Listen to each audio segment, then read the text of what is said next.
It's a beautiful day for a ball game and a beautiful day for the Franklin Show with America's favorite adopted pup, Franklin Delano Roosevelt Lloyd Wright Sinatra Seltzer, and his friend and favorite Franklin dog adopter, Michael Seltzer. I'm your announcer, Ernie Harwell. And now, coming to you live from the house by the side of the road, here's Franklin. Wow, thank you everybody. Great audience. Great to be back. Thanks to my fabulous band. Welcome to the Franklin Show. And what a show we have for you today. I've got some great guests. Josh Linkner, entrepreneur, spectacular interview with Josh, and Alan Bernstein, a man who created a documentary about Mad Magazine, coming right up. Thank you everybody. Welcome back. It's good to see everybody. Hi, I'm Smokey Bear, and I'm an assistant to help you prevent wildfires. Dude, I've got this. I've been camping since I was 5 years old. But I am a camping influencer. You know what? I'll bet you $5. Okay. Assistant Smokey, what is the best way to put out a campfire? To put out a campfire, drown with water, stir, drown again. Then make sure the fire is out cold by feeling with the back of your hand. Wait, really? I'll take the $5. Hey, thanks everybody. What a great audience we have tonight. And thanks to my fabulous band, Doc Severinsen, man, I love you. Love you.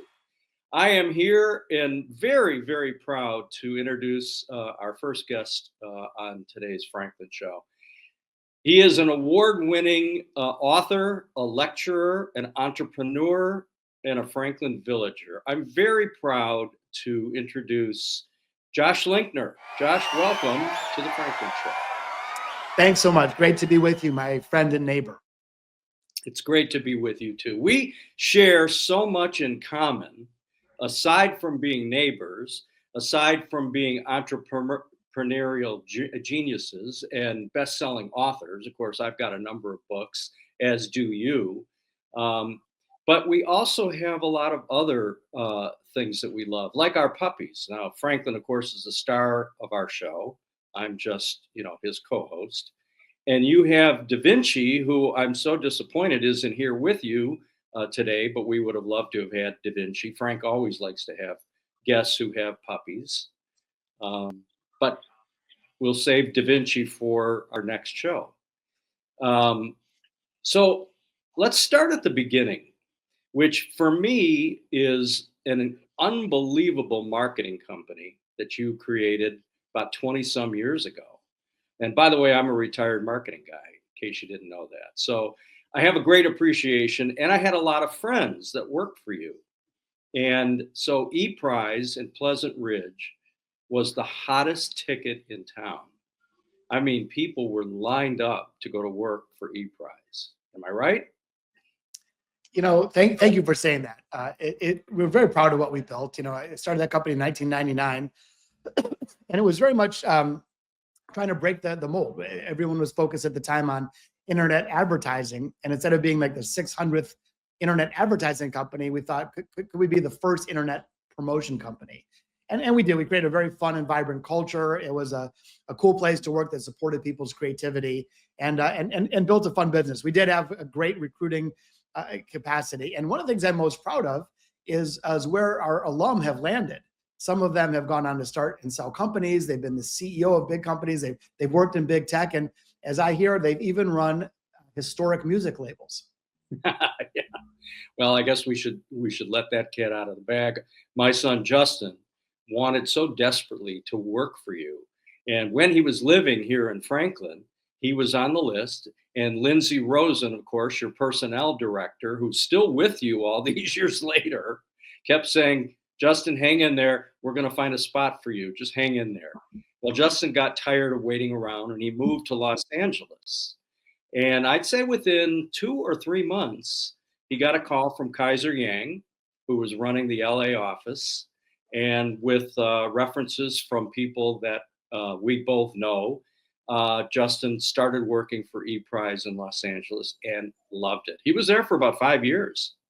And then he got the opportunity to join Capitol Records. So he is grateful. I'm grateful to you for that great experience. He grew up in my marketing business, and so he had a lot of passion for marketing. But you guys did such unique and creative, and you worked with the biggest companies in the world. My God, everybody did business with ePrize, right? Yeah, we were very lucky. I mean, it started out not that way. We were started out by Mhm. servicing these .com companies that in the crash of 2000 evaporated. So we had to reframe our approach and reimagine the business, and started going after Coca-Cola and Procter and Gamble and Nike. And that sounds good, but it was a bit of a challenge to get there. But we ended up figuring it out. And it's funny, Justin runs Blue Note, which is the most important and historic jazz label in the world. And that's kind of what we did. That's kind of how I built the whole business, is playing jazz. My background, I'd started a couple companies before that, but I started my career as a jazz guitarist. And whether or not people like listening to jazz, it's this really beautiful and dynamic art form where you're both composing and performing simultaneously. And so what jazz musicians have to do is navigate uncertainty, and they have to pivot and adapt using situational awareness and active listening. And there's co-creation going on all the time, and they're pushing the boundaries. They're improvising to deliver the best possible outcomes. And so it's really funny for me personally. Jazz was my business school. Jazz is how I learned to build and grow companies. And again, I'm so grateful that Justin's out there continuing to move the movement forward. Yeah, he's just got to get rid of some of the dead weight, like Nora Jones, and then he can get Josh Linkner on the label. so yeah, you studied music, right? I mean, that was your passion. Yeah, growing up here in Detroit, I would very early. I would sneak into Baker's Keyboard Lounge, and half the time they'd let me sit in, half the time they'd throw me in the alley. But I was playing for money at maybe 13 years old. I got a deal from agreement from Wayne State University when I was in high school. I would leave high school early every day, and I'd drive downtown, and I was in the Wayne State Jazz Band. So I just fell in love with this art form very quickly, and then ultimately went to the Berklee College of Music in Boston to continue to develop those skills. And I still play pretty regularly. I'm still very passionate about music. I've played over 1,000 concerts around the world.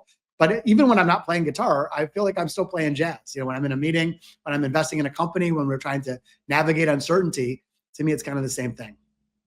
That's very cool. Very interesting. So now bring us to the present.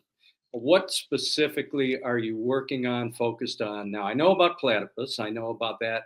You've got so many different organizations that you're responsible for.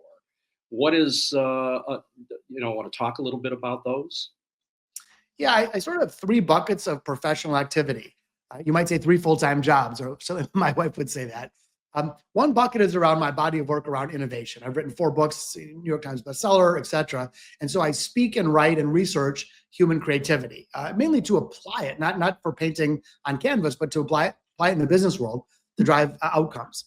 As part of that bucket of activity, Kaiser Yang, who you mentioned earlier, runs our small consulting practice called Platypus Labs, where we advise some of the largest companies in the world on how to build a culture of innovation and how to imbue their companies organization-wide with inventive thinking and creative problem solving. So we work with companies like Cardinal Health and CIBC Bank and Honda and others, helping them develop this capability, which I believe is the most important leadership capability in business today.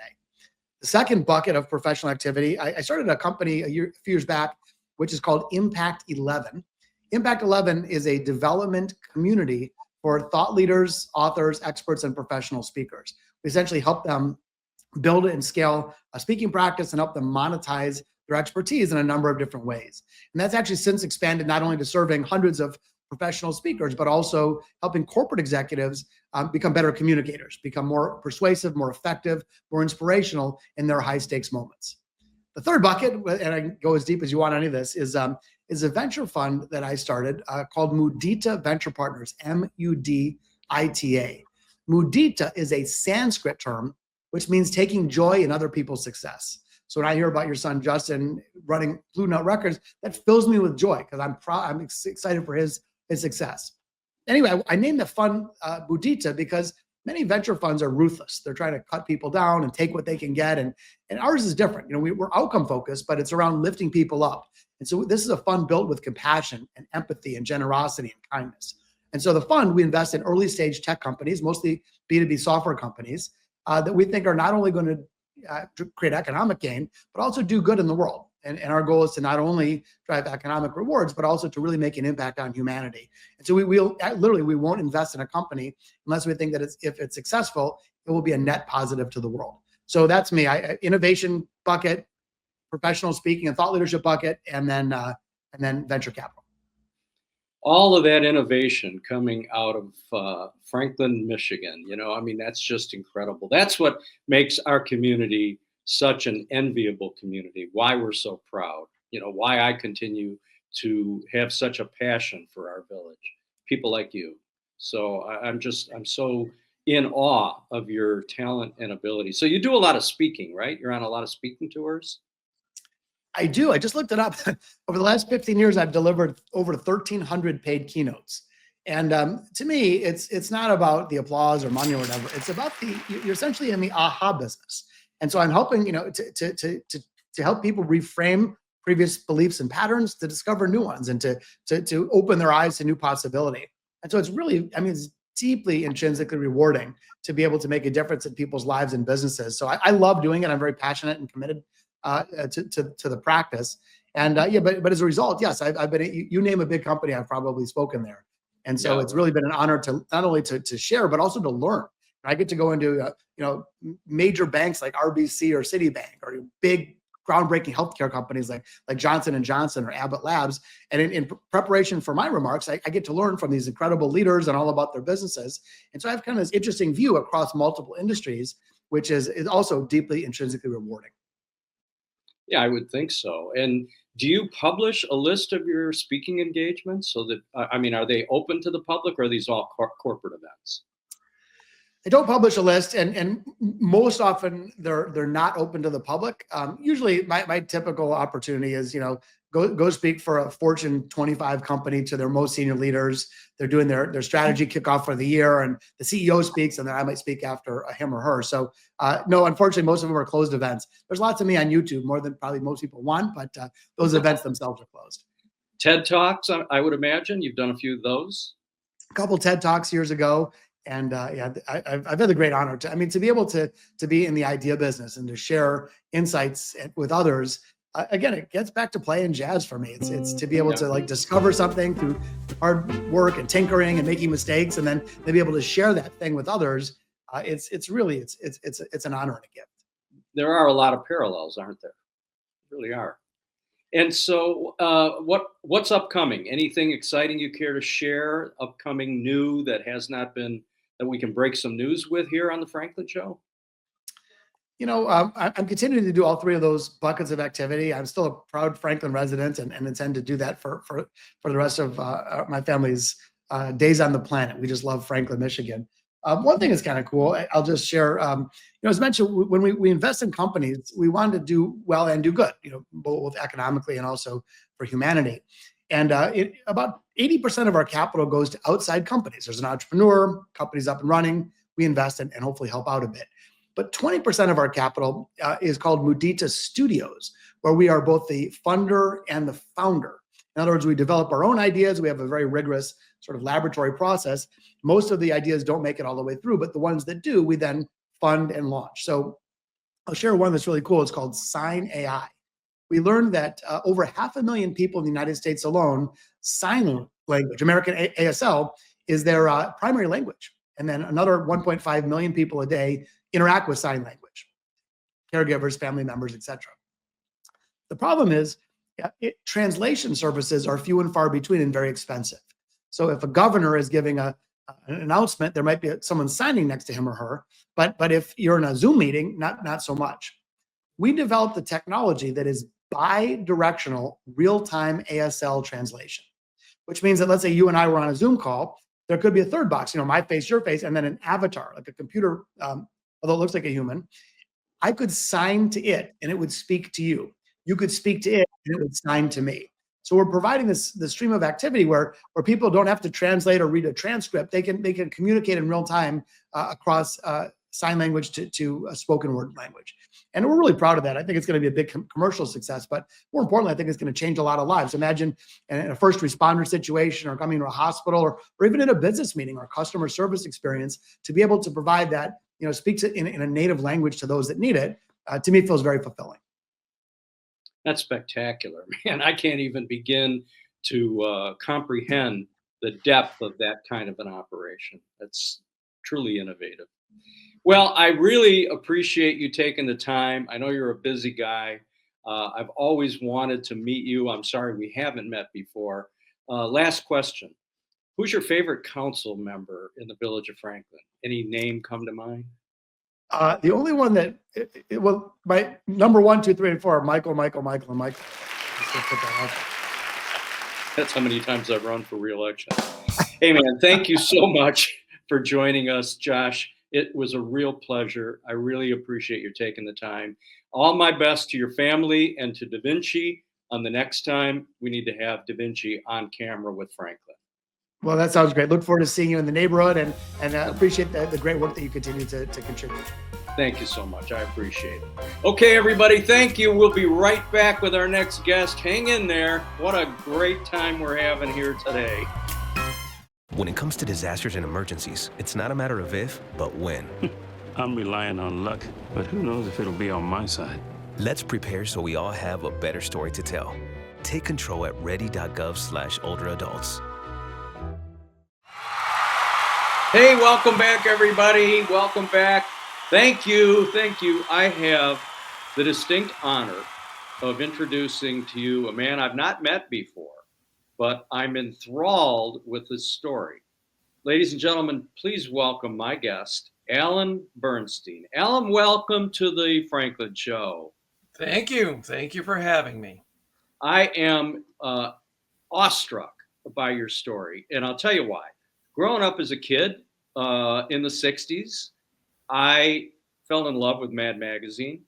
I would race up to the drugstore as soon as I heard that there was a new issue out, and for years collected Mad magazines. And my life's ambition was to either write a Mad magazine, which I ultimately did. I created one called Mike Magazine. More about that later. But and go to 485 Madison Avenue in New York and meet that usual gang of idiots, as they call themselves, which I never was able to do. But no, you never got out there? I never did. And for the life of me, I don't know why. But I obviously big fan. So when I heard that you had created this incredible documentary, I started reading Mad at a very early age, which explains why right now I read on a 3rd grade level. I mean, Mad Magazine is the only magazine that I ever read cover to cover. I never did my homework. When I read Mad Magazine, I remember reading things and just in my mind going, whoa, whoa. Mad Magazine was the first place that really mocked people hard. I'd never seen that kind of humor before, that kind of irreverent comedy, and it really changed something in my brain. They weren't afraid of anyone. Mad went after everyone. It inspired a lot of people to want to make comedy. Mad was a textbook for us, how to make fun of things. Mad is not good. Our readers are not smart. Mad is cheap. The quality is poor. It's stupid. That's our brand. Most parents didn't approve. And they thought it was corrupting their minds. And in a way it was, in a good way.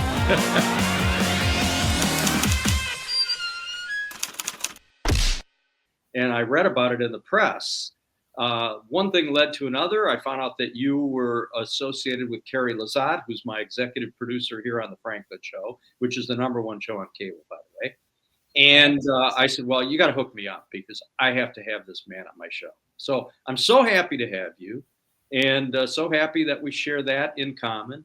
Tell me a little bit about you and how it led yourself to this documentary creation. Well, I would say my entryway into Mad Magazine was really probably no different than just about anyone else who discovered it. For me, it was kind of a random happenstance. But once I had it and saw what it was, and then learned that it wasn't just a one-time thing, but it would come out regularly, I don't know if it's in my DNA to have that kind of collector gene, but it kicked in, and I became a huge fan of Mad, and both in reading it and in collecting it.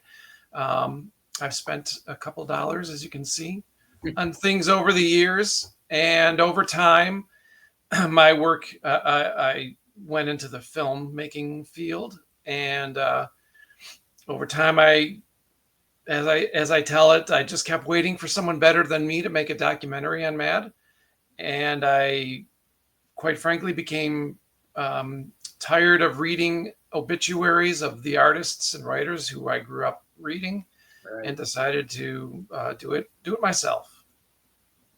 What a unbelievable story. I mean, I am also one who follows my passions. For instance, this TV program that we've created. But I've got a lot of crazy hobbies myself. But that is a remarkable story. And so it's actually interesting that no one has produced a documentary about Mad Magazine. And so how grateful are we all to you? So where did you start the process? How did you decide you were going to do this? And what route did you take in terms of approvals? Is this an unauthorized documentary? It is officially an unauthorized story of Mad Magazine, which means that we do not have the official, I guess, quote unquote, legal blessing of DC Comics, who runs Mad Magazine, but they know of us. And I mean, they were kind enough to let me interview many of the Mad employees at the Mad offices over a few different interviews. So I think in this regard, their silence has been a blessing, if you will. I always say it's better to ask for forgiveness than for permission. So. Yes, yeah, which is a wonderful phrase until the forgiveness isn't enough, and then the legal team is sent after you. But so far, that hasn't happened, and let's hope it stays that way. Well, and I don't see why they would, because this movie is nothing but a tribute and a celebration of Mad and everyone involved. And I have to say, I have to apologize for not being there for the premiere. I noticed you were missing. I did spot that. At the Redford Theater, which is where I grew up. I mean, the first movies that I ever saw as a kid, and the Three Stooges, were all at the Redford Theater. I grew up in Northwest Detroit, so had I been in Michigan, I would have certainly attended. So tell me how that evening went. How was that attended? Well, it was terrific. I had a premiere in New York a couple months earlier, back in August, and that was special for a couple of reasons. One, it was the first true screening of the movie, and also we had a number of people who either worked at Mad or had family who had worked at Mad in attendance, and so that was kind of the trial by fire, and fortunately everyone seemed to really enjoy it, and I got many compliments, and that was amazing. But to bring it home, to show it in Detroit, to show it at the Redford, which is a theater that I've gone to for many years, and quite frankly was the very first theater I even thought of when there was even the possibility of showing it here, and to have so many family and friends and people who worked on it while we were in production. It was, as they say, off the hook. It was a great party. It was a lot of fun. How long did it take you to produce the film? My first interview was about 16 years ago. Jeez. So if we're going by the, I suppose, Gregorian calendar, 16 years. Yeah, so it took a while. Who was the first interview? The first interview was Al Feldstein, who was the editor of Mad from the mid-50s until the mid-80s. So nearly 30 years, he was the editor who really made Mad, put Mad on the map the way we came to know it and love it. He was in the Metro Detroit area. He was at Eastern Michigan University giving a presentation, interestingly enough, on the history of the Alfred E. Neuman image. It was an exhibit at Eastern Michigan University, put together by actually a good friend of mine who was a fellow Mad magazine collector. And he had been kind of doing his scholarly approach to the history of the Alfred image, and he invited Al Feldstein in to talk about it. And while he was there, I was fortunate enough to sit him down and shoot my first interview. And it was run and gun. It was borrow a camera and a microphone, some lights, and go to it. And once we had that one done, it was kind of like, okay, we're doing this. Let's start making the phone calls. So 16 years ago, you had the first inclination that this is what you wanted to do. That's fantastic. Oh, and yeah. then you happened to come to Detroit, so that made it convenient. So who else among the major staff were you able to get to meet throughout the years that you were working on it? The goal was to interview as many artists, writers, and editors who were still alive and interested in talking as possible. Whether or not they ended up in the movie, I don't want to say was irrelevant, but the main goal was to get their stories down and on video, and then go from there. But unfortunately, so many of them were interested in speaking with me. I think many of them, I don't know, in my research, I never saw many interviews with people other than the main staff at MAD and some of the true legendary artists like Al Jaffe. But so my goal was to interview everyone.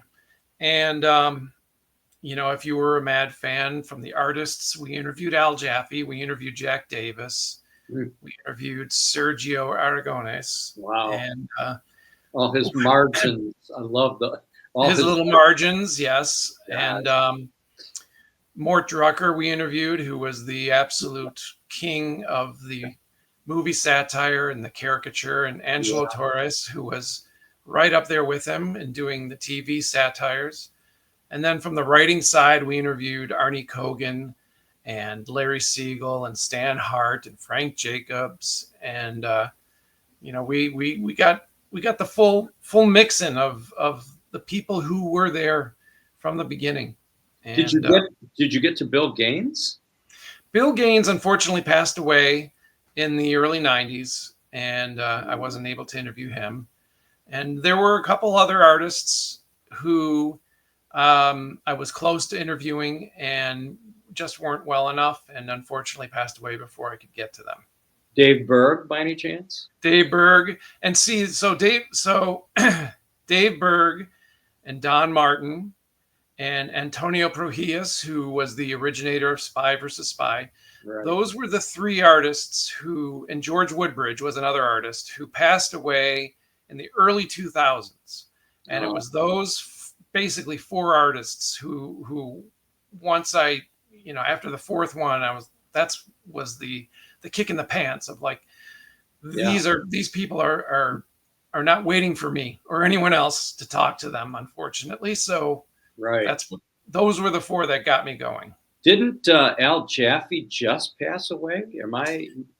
He did pass away a little over a year ago. Yeah.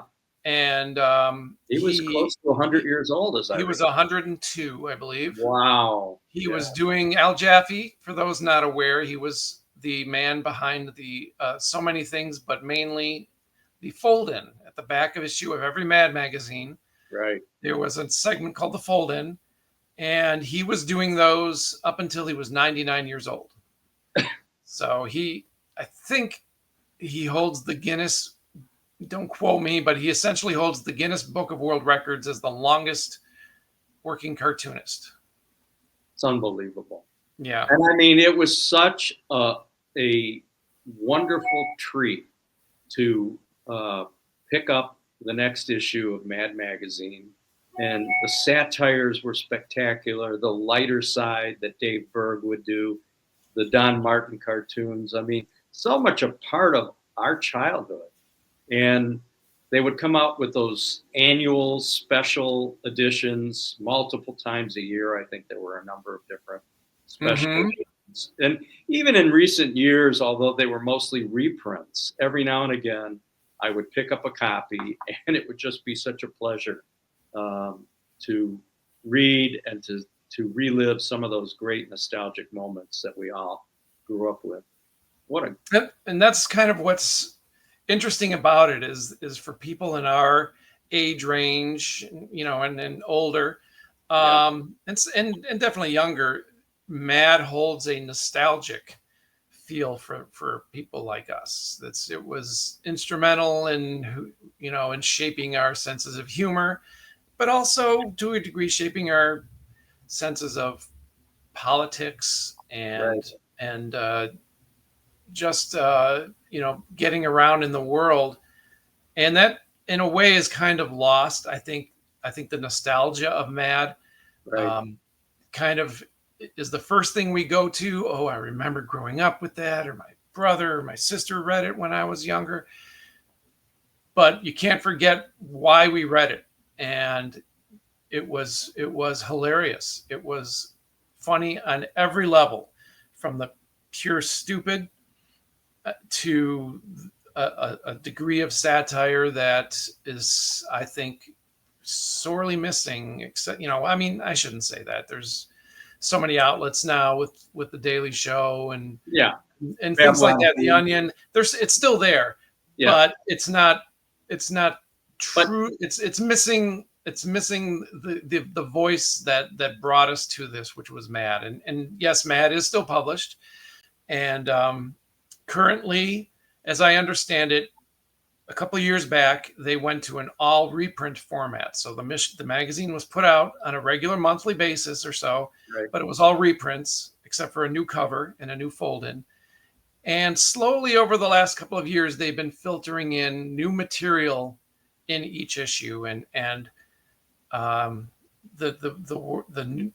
rumor I heard is that the new issue about to be released has 10 pages of new material, to go along with the 30 plus pages of reprinted stuff that we've read already. But Mad is they're trying. They are trying. If it's done in the vein that it was done in before, which was pretty much non-offensive, absolutely non-political, for the most part, but always fun. Always fun and satirical. All right, so now tell me about, we got to wrap this up, but tell me about the movie and how people are going to be able to see it. Those of us who were unfortunately not available to see it at the Redford Theater, where will we be able to see it in the future? Well, as I understand it, we have a distribution deal in place. And what that means is, first and foremost, it will be streaming. And I'm told initially on Amazon Prime and Apple Movies. I don't know when. I don't know if the deal has officially been secured or signed. But I know it's heading to those streaming services. Hopefully it can expand to other services like your Netflixes and Hulu's of the world. I believe physical media, that ancient technology like DVDs and Blu-rays, are in the mix. And beyond that, anything else I tell you will be made up, because that's all I know so far. All right. Well, the name of the movie is When We Went Mad. And do you have a website or a Facebook page or any? We have a Facebook page. I recommend that Facebook page because the website is as high technology as early 2000s MySpace. It is not exactly moderated or monitored regularly. All right, so we'll put up your Facebook page. We'll put up your Facebook page on the screen. Our technicians will get that on there so people can keep in touch and follow the progress of this great project. I am so grateful for you not only taking the time to be on the Franklin Show and sharing this, but for actually following your dream and getting it done. Kudos to you, Alan, for following your heart. And we need more people like you, especially on nostalgic things like Mad Magazine. I appreciate it. Thank you very much. Alan, thanks for being here. Appreciate you. We'll be right back, everybody. Thanks for tuning into The Franklin Show. When it comes to making plans, you are the best. The same way you plan each detail for those moments, start planning to protect you and your loved ones from a natural disaster. Protecting your family is the best plan you can make.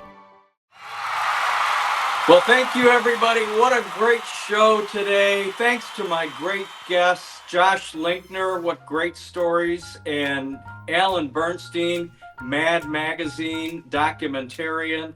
What a wonderful cast of guests, and what a great audience you were. Thanks for being here tonight. Look forward to seeing you again next week on The Franklin Show. Good night, everybody.